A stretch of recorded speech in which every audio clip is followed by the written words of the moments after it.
This is Mark with Brand Source Service. Today we're showing you how to take a Samsung refrigerator out of demo mode. So if you have your fridge at your home and for some reason it's not cooling for you, there's a chance it's in demo mode. The first sign is going to say OFF instead of displaying your temperatures.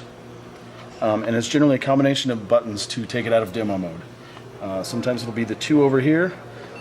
On this particular model, it is a combination of 3 buttons. We press and hold for about 8 seconds and it should come out of demo mode.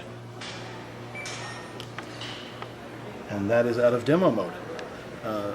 Stay tuned for more videos from Brand Source Service.